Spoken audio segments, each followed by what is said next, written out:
দেখুন, মমতা বন্দ্যোপাধ্যায়ের কথা যে সর্বৈব মিথ্যে এটা প্রমাণ করবার জন্য তৃণমূল দলের একগাদা কাউন্সিলর, এমএলএ, মন্ত্রীদের ছেলে মেয়েরা, এমএলএদের ছেলে মেয়েরা, প্রাক্তন বর্তমান এমপি প্রার্থী, তারা গিয়ে হই হই করে উনি যেভাবে মৃত্যুকুম্ভ বলে হিন্দু ধর্মকে অসম্মান করার চেষ্টা করেছিলেন, ভাবাবেগে আঘাত দিয়েছিলেন, মমতা বন্দ্যোপাধ্যায়ের মুখে ছাই দিয়ে তার দলের লোকজনেরাই কুম্ভে গিয়ে বুজবুড়ি কেটে ডুব দিয়েছেন।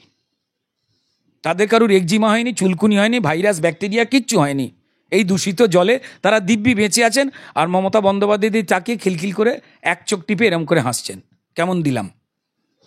এগুলো কিসের ইঙ্গিত?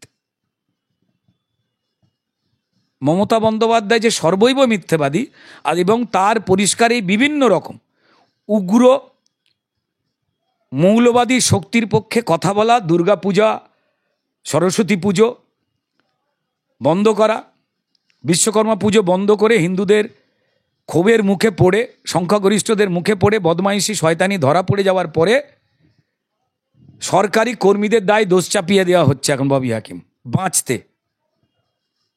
ঠিক আছে, এই সবটাই পরিষ্কার সবাই দেখে নিয়েছে যে এরা যেভাবে রোহিঙ্গা বাংলাদেশি লোকজন ঢুকিয়েছে, যাদের মমতা বন্দ্যোপাধ্যায় সিপিএমের সময় এই ঢোকানাগুলোকে বলতো যে উগ্রবাদী ঢোকাচ্ছে। আমি বলছি না, দরকার হলে ভিডিওটা চালিয়ে দেবেন ওনার।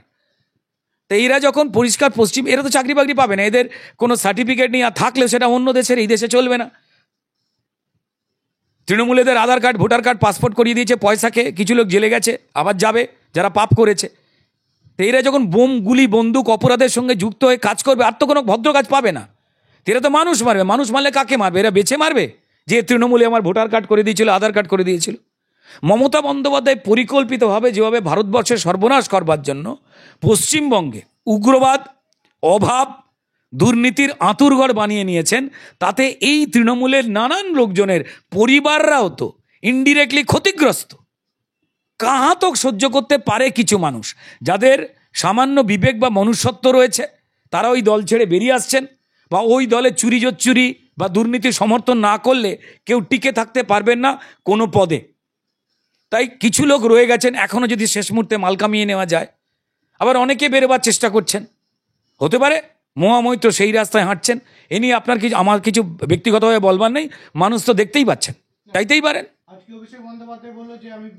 ওনার এলাকাতেই তো পরিষ্কার, গোপালপুর না কি বলে একটা জায়গা আছে, সেখানে ইসলাম জেহাদি শক্তিরা তারা বড় করে সাইনবোর্ড টাঙিয়েছে যে ইসলাম ধর্মে অনুসারে এখান থেকে গান বাজনা, এই সংস্কৃতি চর্চা করবার নিষেধ। ওনার এলাকাতেই তো মা সরস্বতীর মূর্তির দেহ থেকে শাড়ি, বলতেও খারাপ লাগছে, খুলে দেওয়া হয়েছিল। আরে ভাই, উনি তো হিন্দু। আমাদের 10 বার মন্দিরে গিয়ে নমস্কার না ঠুকলেও আমরা যখন জন্মগ্রহণ করি, আমরা হিন্দুভাবে জন্মগ্রহণ করি। যে কোনো মানুষ পরিষ্কার কালকে খারাপ ছিল, আজকে ভালো হবার চেষ্টা নাও করতে পারেন, বা নিজের বোধবুদ্ধি জাগ্রত হয়েছে, হতেই পারে। আমরা কেউ কোনো কিছু ভুলিনি। জেলের নাম কি? সংশোধনাগার। এটা জানেন তো? আর ওই ডোরাকাটা ড্রেস পরে পাথর ভাঙছে, এরম করে করে হিন্দি সিনেমা, জেলটা সেটা নয়। মানুষের যদি সংশোধন করবার ইচ্ছা হয়, যে খারাপ আছে সে ভালো হলে আপনার কি গায়ে ফসকা পড়বে? না তো। হলে হবেন, আর যদি না হয় যে চোর জোর চোরের সঙ্গী থাকবেন, থাকবেন, তাদের ইচ্ছা, নতুন করে কিছু বলার নেই।